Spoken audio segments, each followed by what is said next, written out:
Good evening, ladies and gentlemen. Good evening, viewers. I'm Matthias Ofiku, news editor of the Namibian Sun newspaper. Welcome to another exciting edition of the Evening Review Show. Well, today we speak economic matters. Of course, we know the country's economy is not in the best of shapes, but of course, we must persevere and have the tough discussions as to how we'll get the country out of the slump we currently find ourselves in. Well, for that, we have Mr. Salomo Hei in studio today. Renowned local economist. Hey, welcome, sir. Thank you for having me. Yeah, it's always good to have you here. Yeah, it's always good to be here. Well, as non-economic experts, we always wonder when they say that the country is struggling, and of course, we at the household level we tend to feel it, but at that macro level, what are we really saying? When we talk of downgrades, when we talk of recessions, so there's a sort of a public fear that's sort of going around as to, are things really that bad? Well, it's not a fear, it's reality. I think that we are coming from the biggest contraction this country has ever known post-independence. But what has happened is, if you look at the latest GDP figures, which speak to the Q1 for 2022, there has been a rebound in terms of economic activity. The economy grew well over 5%. If you compare to last year, Q1 2021, we were declining. We had huge contractions. Obviously, the recovery that we saw now in Q1 is being driven by mining. Essentially, what that means is that previously the mining shafts and the mining production shut down during COVID. It has now come back. But notwithstanding the rebound that we are seeing, there's been a huge erosion in disposable income because of the inflation challenge that we have. What 500 Namibian dollars could fetch you last year at this time, and what it fetches you now is minimal. We're paying more for literally everything that we consume, and here we are not even talking about luxurious goods. We're talking about essential commodities, which the majority of people live by. We're speaking bread, we're speaking maize meal, and. So the pinch is being felt by everyone. I mean, at government level as well. What you see with the downgrades, it means that our government's cost of borrowing is increasing, and subsequently that will mean that money that could have been used for developmental components or to buffer the vulnerable and maybe extend the safety net will also be compromised, because the increase in cost means that you will have to pay a bit more on servicing your debt. So it's not an unfounded fear. It's a real fear. In as much as we are saying that there's been a rebound, obviously the actual organic growth that we want to see would be felt in Q2, because Q2 is the first quarter that we grew post-COVID in 2021. So that would give us an indication of where we are. If you consider that the current outlook for 2022 is 3%, we posted the 5.4 now, 5.3.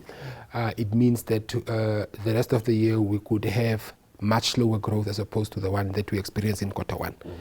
So over and above that is there are a few green spots or green shots coming back in terms of the mining activity coming back, manufacturing. We are no longer restricted. The country is open. Tourists are coming in. Restaurants are filling up. To those that can afford to go to restaurants, the majority obviously are battling. Obviously, the Ukraine-Russia conflict has not been kind to us. The high commodity prices, especially oil, is a huge input to all other economic activities globally. So it's really a confluence of calamities that we are experiencing. Yeah, a confluence of calamities. Yes. Well, when you speak green shoots, are we moving up fast enough in those green shoots that you are referring to? Well, are they recovering fast enough, and what can be done? Well, I think we're not recovering fast enough, and remember that we are coming from a low base, which you saw that huge number. But over and above that, I think we really need to look at our economic policy in the context that where are the low-hanging fruits? And those low-hanging fruits are the one that we should try and make sure we bring them to the center of our economic conversation. And those, if you look at the Namibian job profile, what you find is that the majority of people in our economy that are currently employed are grade 10s. So we don't really have a very sophisticated labor force. And subsequently, we need to look at sectors that are labor intensive and labor absorptive. And those sectors are sectors that we enjoy a certain level of comparative advantage, which is agriculture. It can employ a huge number of people, especially provided that we get the proper structures in place. There's been the discovery of oil now that we know, and everyone has got their own ideas of what that could mean for Namibia. But over and above that, that's a bit more medium to long-term results. But we need to look at logistics. Logistics was part of our National Development Plan 5, NDP. We invested huge in Namport infrastructure. To what extent is that now paying off? When you invest in Namport in terms of the container units that you want to clear from there, you want to make sure that you are able to put those containers onto the railway, right? And the rail there's been challenges in terms of the number of trains that has derailed.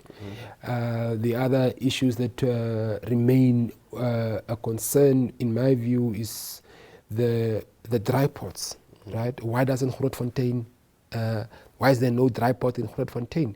Why does a truck have to come all the way from Zambia into the coastland? Why doesn't it picks up its containers or goods that's been cleared in Walfish Bay in Grootfontein? You know, you create economic opportunities in Grootfontein. You bring life to that town again, and subsequently that will have a multiplier effect on the greater economy. And so those are some of the anchors that we somehow are falling by the wayside. We don't know to what extent we have really gone in trying to make sure that we refer back to these documents that we have crafted and measure to what extent our government investment or general investment in the economy should at some point bear return. And unfortunately that's not been the case. But you've mentioned earlier on about how the current situation in which we find ourselves in is forcing us to really use resources that ought to have been used for developmental purposes just to keep the system afloat. So then how do we then realize all these much needed, whether we call it projects or jobs that you are advocating for? How do we go about that while at the same time we have to focus on keeping the system afloat? Yes, so the downgrade is a subsequent issue, right? We invested in Namport, right, which is the logistics sector, which makes sense because of the locality of Namibia. We've got neighbors that are inland in terms of how they are, where they find themselves. They rely on us to clear goods and services, right? So once you embark on an investment of that nature, you need to understand the complementary activities that goes hand in hand with an investment, right? So the idea is that once you invest the sort of capital in a Namport, you want to make sure that the rail can accommodate that. You want to make sure that towns that are strategically located are able to absorb these economic linkages. Gobabis, right? Why is there no dry port in Gobabis? Botswana president has recently come out and said that they will increase the goods that come to them through Namibia, which is a welcome news and in terms of driving the economic activity. And what you would have wanted to see is to make sure that a town like Gobabis can prepare for that, and prepare for that by setting up the necessary infrastructure to accommodate what would come from the coastline into a country like Botswana, and that's not happening. So now, in terms of whether we agree with a downgrade is a completely different issue. But if we were able to follow through on these investments in a clear and precise manner, to be able to understand what it is that we want to achieve, the downgrade, we would not be having the conversation around the downgrade. Yeah. So the issue of, call it byproducts of our investments, and certain other infrastructure that needs to support the main activity that we invested in. What do you ascribe that to? Well, it's and unfortunately it's a challenge that continuously come up. Again, if you consider Nekatal Dam, right, huge investments, the adjacent land that should be an off-taker in terms of huge irrigation system, huge green production that you want the water to be utilized for. The dam is full as we speak, but it's not being able to assist the value chain, right? And I don't know whether it's a lack of planning, or it's a lack of consultation, or it's really a lack of seeing how the value chain operates. And it could be attributed to other sectors as well, you know. We've got huge deposits of uranium, perhaps the fifth or the third largest, right? And again, in terms of the ownership structure there, it's not owned by us, right? And the point I'm making is that we are all hitting the drum around green energy. Nuclear power is definitely green technology. It can go a long way in making sure that we increase security of supply for Namibia and by extension in the region. But as a sector or as an industry or as a commodity, uranium again is in foreign hands, and the value addition which you are asking in terms of where have we gone wrong to be able to link some of these raw materials, some of these investments into the value chain, it goes to those sort of decisions that we have made. Yeah.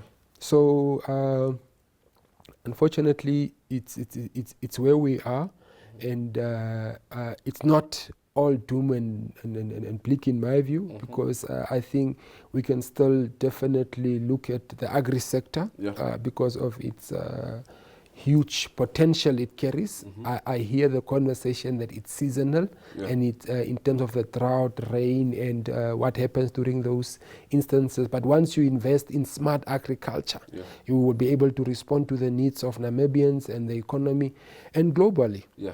Well, it's good to hear that there's at least some bit of hope. Well, we'll just go for a short break and continue this conversation. To our viewers, don't move an inch. We'll go for a short break and we'll be back.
Mr. Hey, let's talk about the downgrades. You've touched on it, and I could see that you are itching to talk about that. I mean, that's your forte as far as economics is concerned. Last month, Fitch downgraded Namibia's long-term foreign currency issuer default ratings.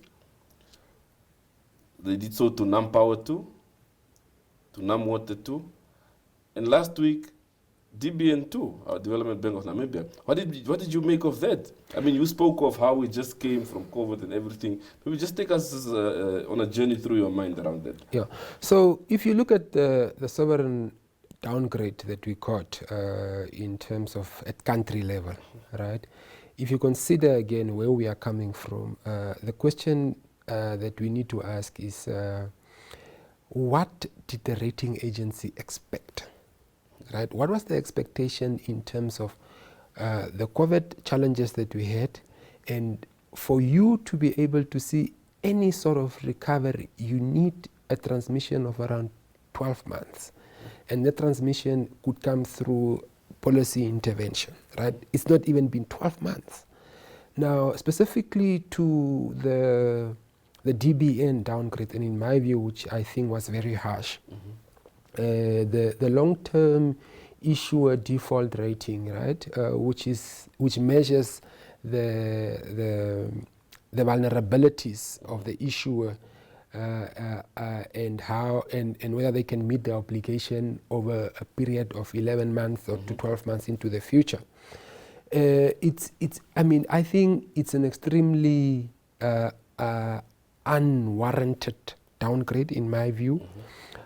Because I mean the NPLs across globally has gone up precisely because of where we find ourselves and how households and businesses were affected, right?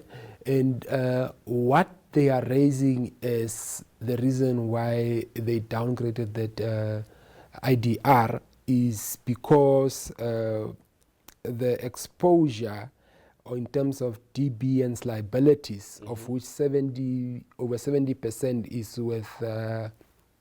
with Africa Development Bank, is guaranteed by government, right? And you know that the shareholder or government owns 100% of DBN. And what they say, which is quite interesting in that very report, is that the DBN Incorporation Act make provision for a minority stake that can be taken up, right? And the report goes further to allude that they don't see a foreign development financial institution coming in to take up ownership in DBN. And that was quite striking for me. So is Fitch now trying to imply that DBN should privatize a certain portion of its business, right? Because, and that's the risk that they outlined to the downgrade, right? And for me, that's worrying because, I mean, what is it that we have to do now as a country? Do we have to outsource our economic policy to these rating agencies? Because essentially that's where we are going. I mean, and if you consider that despite all the efforts that has gone into trying to follow these principles of the rating agencies in terms of the fiscal consolidation, in terms of being the only country perhaps that has cut its budget during a pandemic to try and bring down the debt quicker, that has gone to nothing because we're still being downgraded. I mean, on the IDR we got from double B to a double B minus, right? And on the long-term national rating, we downgraded again from the AAA to a AAA minus. So, and given the reasons that's being advanced, I don't think that it really makes sense. And the reality is that there's also no recourse in terms of actually making the point that perhaps this rating was incorrect. The assessment was done incorrect, but yet it's got implications. Yeah. There was a debacle around the Ghana rating beginning of this year, beginning this year, last year, where the Ghanaian economy was downgraded, but all the indicators that lead to an assessment on whether you get upgraded or downgraded did not arrive at the same conclusion that the rating agency did. Yeah. You see, and those have got implications on how countries are able to carry out their developmental objectives. So we really need to consider whether these ratings are solicited, and to what extent we still need to agree to some of these ratings, because I honestly think that it's uncalled for. I mean, I remember that during the time that the U.S. economy was downgraded, that during the previous president's time, they went to court. They took the rating agencies to court, and they settled out of court, right? And ever since then, the U.S. economy has never been downgraded. So one would want to see to what extent is there a fair game in this rating space. And it can be correct that you've got around 88% of African economies that have got junk status as a rating scale. Right? I mean, what does it mean? Is this the homogeneity around all African economies being the same? and how does that impact the developmental trajectory or the developmental transition of the African economies into a fully fledged emerging economy? So the conversation needs to be had to understand, are these ratings assisting us in the context of a developing economy? And the sectors that you have raised are sectors that are critical to the functioning of our economy: water, electricity, and now the financial sector through the DBN. So it is worrying, and it's a conversation that we need to have openly with the rating agencies to understand how they arrive at some of these rating assessments, because in the long term it affects countries negatively and compromises development plans. And if we have to outsource our economic policies to these rating agencies, perhaps they should come out and say so.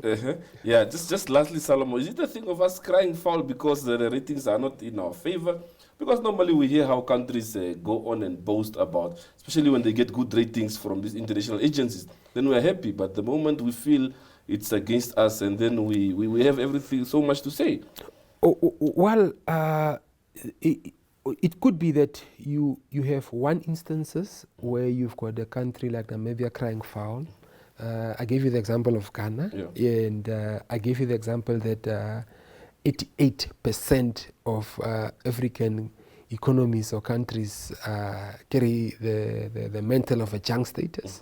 Is that correct? I mean, so in as much as it's not always to play the blame game in terms of deflect, but rather looking at your own economic policies and use them as a basis to improve the fortunes of the general populace and by extension the Namibian economy. I think what it does is that it keeps us bonded into debt. I mean, if I ask you what is your debt obligation on any installment that you have, you would be able to tell me 2 years, 1 year, or 6 months, right? But our debt with some of these international financial institutions, they don't carry a timeline, you know? So you want to know what is the timeline of us having to pay off a debt, for instance, and the inability to do that makes it extremely difficult. And here I'm not referring to financial instruments, I'm referring more to a country's debt. So in as much as the question is, are we crying foul? I think where we are and how hard this country has tried to get out of the problems that we have, and then you get these downgrades, and in my view that I think are very unfair. I think we need to take the discussion at a very technical level and understand whether these downgrades are warranted, and in my view, I don't think they are. Salomo, thank you very much for your time tonight. Thank you for having me. All the best. To our viewers, that's it from the Evening Review team. Thank you for tuning in tonight, and have a pleasant evening.